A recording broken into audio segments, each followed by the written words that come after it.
Aujourd'hui, je vais vous présenter une analyse économique issue des résultats du projet Interreg Proteco. Alors, cette étude ou cette analyse a pour objet d'évaluer la rentabilité de son exploitation. Alors, pour ce faire, il faut identifier les bons critères pour chiffrer la situation de votre exploitation, pour vous comparer, vous situer avec les autres éleveurs de votre région, mais surtout pour améliorer vos résultats économiques. Alors pour analyser la rentabilité de son exploitation, il y a un critère très important qui est l'EBE, l'excédent brut d'exploitation. En quelque sorte, c'est après avoir cet EBE-là permet de rembourser les emprunts et de se prélever un salaire. C'est ce qui reste dans votre portefeuille. Alors pour calculer cet EBE-là, c'est en fait l'ensemble des marges brutes globales de l'exploitation auxquelles on a retiré les charges fixes, on a ajouté les aides et on arrive à l'EBE.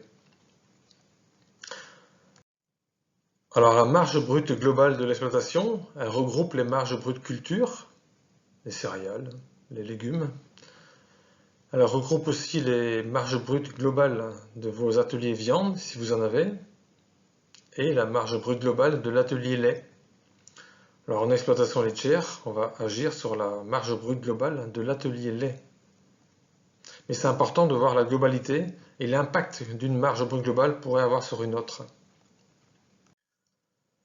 Alors la marge brute, en quelques mots, d'un côté on a les produits. Alors pour la marge brute globale lait, on a le produit lait, on a le produit viande. Le produit viande, c'est les ventes de veaux, de vaches de réforme, des génisses gestantes excédentaires par exemple, auxquelles on retire les charges.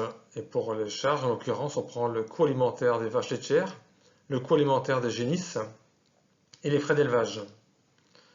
Alors, deux leviers pour améliorer la marge brute globale. Soit on augmente côté gauche le lait, soit par le volume livré, soit par le prix à la tonne de lait. Soit on augmente le produit viande par les ventes de vaches de réforme, de veaux et des génisses gestantes, ou on réduit les charges. Et là, on réduit le coût alimentaire des vaches, ou on réduit le coût alimentaire des génisses, ou les frais d'élevage. Alors, je reviens un petit peu sur ce que j'avais dit au départ. Ce qui est important, c'est d'analyser ces chiffres en prenant votre facteur limitant. Si chez vous, la limite, c'est la main-d'œuvre, on va exprimer la marge brute et on va vous comparer en marge brute par UMO, par unité de main-d'œuvre. Si chez vous, le facteur limitant, c'est le volume à produire, vous avez 1 million de litres de lait à produire. Si on veut maximiser la marge brute globale, on va exprimer les critères en marge brute par tonne de lait. Je continue. Si chez vous, le facteur limitant, c'est le nombre de places, vous avez 100 places, 100 vaches.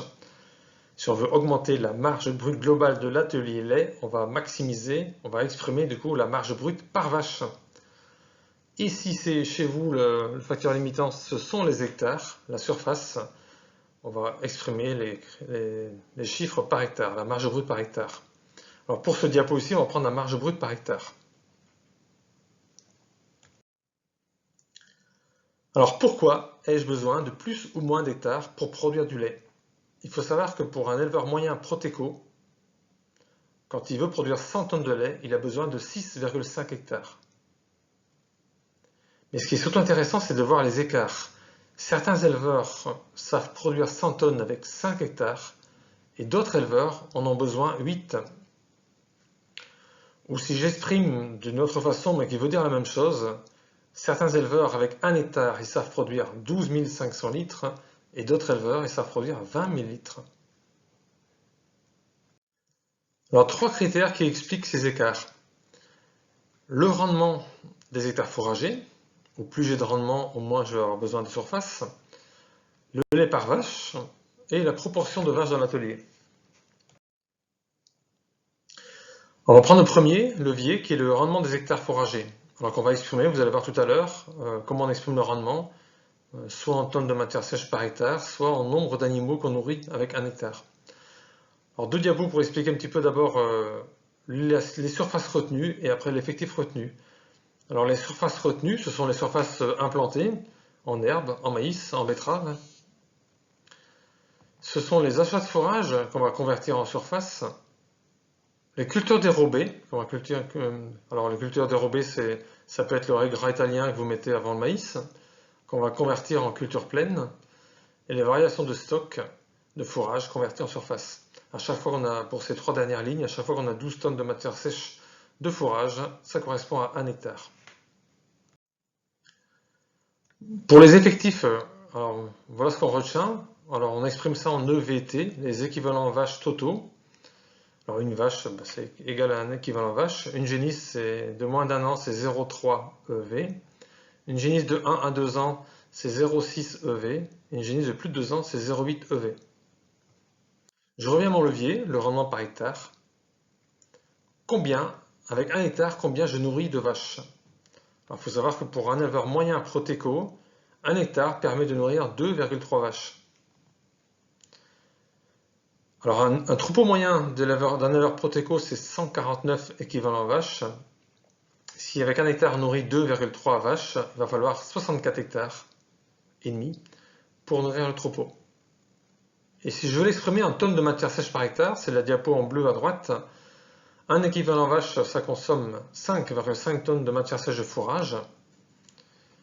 1 hectare permet de nourrir 2,3 vaches, fois 5,5 tonnes de matière sèche, ça fait 12,7 tonnes de matière sèche par hectare. Le rendement moyen d'un éleveur protéco, c'est de 12,7 tonnes de matière sèche de fourrage par hectare. Mais quand je regarde les écarts, l'éleveur qui aurait le rendement le plus petit, 1 hectare permettrait de nourrir 1,82 vaches, ça ferait un rendement de 10 tonnes de matière sèche par hectare, et dans ce cas, il faudrait 81 hectares. Quand je regarde l'éleveur qui aurait le plus grand rendement, 1 hectare permettrait de nourrir 2,9 vaches. Alors 2,9 vaches, ça ferait un rendement de 15,8 tonnes de matière sèche par hectare, et il faudrait 51 hectares. L'écart, il est énorme, 30 hectares d'écart entre ces deux éleveurs-là. Alors, à votre avis, qu'est-ce qui explique cet écart-là? J'ai mis plusieurs points, mais ce n'est pas exhaustif. Le premier, c'est les rendements valorisés par le troupeau. Il faut savoir que quand on parle de rendement valorisé, les pertes à l'auge et au silo vont faire varier ce rendement-là. Le deuxième, c'est la proportion d'herbe dans le système fourrager. Quand on parle d'un rendement massique en tonnes de matière sèche par hectare, l'herbe a un potentiel un peu moins grand, notamment dans nos régions, que le maïs. C'est aussi le soin apporté aux cultures, le travail du sol, le choix des variétés, la fertilisation, les dates de récolte, le potentiel des sols, et ça c'est subi. Voilà, je pense qu'on a fait le tour des principaux leviers. Par contre, je voulais rajouter quelque chose quand même. Alors c'est bien l'emprise sur l'exploitation. Ça ne prend pas en compte les surfaces nécessaires pour produire le concentré que vous avez acheté. Ça veut dire qu'un éleveur qui plante beaucoup d'herbes, il a un rendement un peu moins grand, un rendement à tonne de matière sèche par hectare, mais il achète beaucoup moins de soja que son voisin qui ne met pas d'herbe. Et du coup, quand on regarde ça du côté environnemental, on a besoin beaucoup moins d'hectares pour produire le soja qui n'est pas donné par un éleveur qui produit beaucoup d'herbes. Voilà, je trouve c'est important de faire cette nuance-là quand même, notamment pour tous ceux qui visent une autonomie alimentaire la plus grande possible. Le deuxième levier, c'est le lait par vache. Un éleveur moyen Protéco, il produit 1,25 million de litres avec des vaches à 9 481 litres par an. Alors faites la division, ça fait 107 vaches. Quand je prends l'éleveur qui a le moins de lait par vache, dans le groupe, il est à 8600 litres. Pour produire 1,25 million de litres de lait, il a besoin de 119 vaches. Et donc, pour nourrir 119 vaches et la suite, il faudrait 71 hectares. Quand je prends l'éleveur le plus intensif du groupe, Les vaches, elles produisent 10 630 litres de lait. Donc, il ne faut plus que 96 vaches. 96 vaches et la suite. Pour les nourrir, il faut 57 hectares. Là encore, on a un écart de 14 hectares qui les sépare. Alors, les explications, pourquoi? Qu'est-ce qui fait qu'on a un grand écart comme ça de lait par vache entre les éleveurs?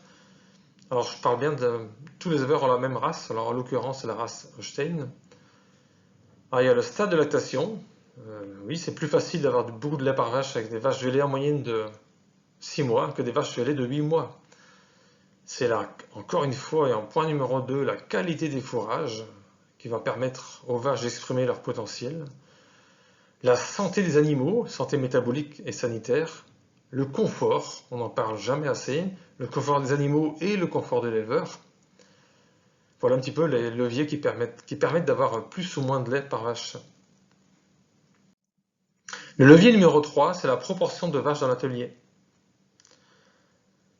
Un éleveur Proteco, il a 107 vaches et 42 équivalents vaches quand je prends son effectif Génis. Autrement dit, un éleveur Proteco, sur 100 équivalents vaches, il y a 72 vaches et 28 équivalents vaches pour le troupeau Génis. Pour nourrir ce troupeau-là, il faudrait toujours 64 hectares. Quand je prends l'éleveur qui nourrit le plus de génisses dans le groupe, sur 100 équivalents vaches, il a 64 vaches et il a 36 équivalents vaches pour son troupeau génisse.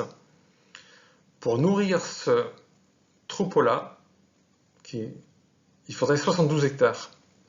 Quand je prends l'éleveur qui nourrit le moins de génisses dans le groupe, sur 100 vaches, il y a 79% du troupeau qui sont des vaches et il y a 21% du troupeau qui sont des génisses. Pour nourrir ce troupeau-là, il faudrait 58 hectares. Encore une fois, il y a 14 hectares qui les séparent. Alors qu'est-ce qui fait varier? C'est ce pourcentage de vaches dans l'atelier lait. Alors les 3 explications pour comprendre pourquoi on a un pourcentage de vaches différent d'un atelier à l'autre, ça peut être le choix de l'éleveur d'élever un certain nombre de génisses. Ça peut être le nombre de génisses qui est subi, soit par de la mortalité, soit par un sexe ratio génisse plus faible à la naissance, soit l'âge au vélage. Quand on a un âge au vélage à 36 mois, il faudra plus de génisses et donc plus de surface pour les nourrir qu'un vélage à 24 mois. Voilà un petit peu les différents leviers qui expliquent pourquoi certains éleveurs ont besoin de 5 hectares pour produire 100 tonnes de lait et d'autres en ont besoin de 8 hectares. Ou pourquoi certains éleveurs avec 1 hectare produisent 12 500 litres et d'autres plus de 20 000. Il ne reste plus qu'un pas pour avoir la marge brute par hectare. Ça sera le nombre de litres produits par hectare. Là, en l'occurrence, on va prendre 20 000, comme dit juste en haut, fois la marge brute par litre. Du coup, on a la marge brute par hectare. Voilà, ça sera pour un prochain diaporama, où là, on pourra voir ensemble tous les leviers possibles pour optimiser la marge brute par tonne de lait. Pour terminer cette présentation, je vous propose une diapo qui permet de partager la progression des éleveurs du groupe Proteco en quelques années. Donc, quand je remonte à 2017-2018, il y avait 78 € d'écart de marge brute par tonne de lait entre le quart des éleveurs avec la moins bonne marge brute et le quart des éleveurs supérieurs. À l'époque, la production moyenne était de 904 000 litres de lait. Ça avait un écart de 70 500 € de marge brute globale entre ces deux quarts. L'année suivante, cet écart-là s'est réduit à 69 €. Et cette dernière année, en 2019-2020, il restait encore un écart de 45 € de marge brute par tonne de lait entre les deux quarts. En sachant qu'un éleveur Proteco produit en moyenne 1 25 000 litres de lait, ça fait un écart de marge brute globale de 46 000 €. Ça, c'est tout l'intérêt, je pense, ou le résultat de partager ces chiffres et de partager les pistes de travail. Voilà, je vous remercie.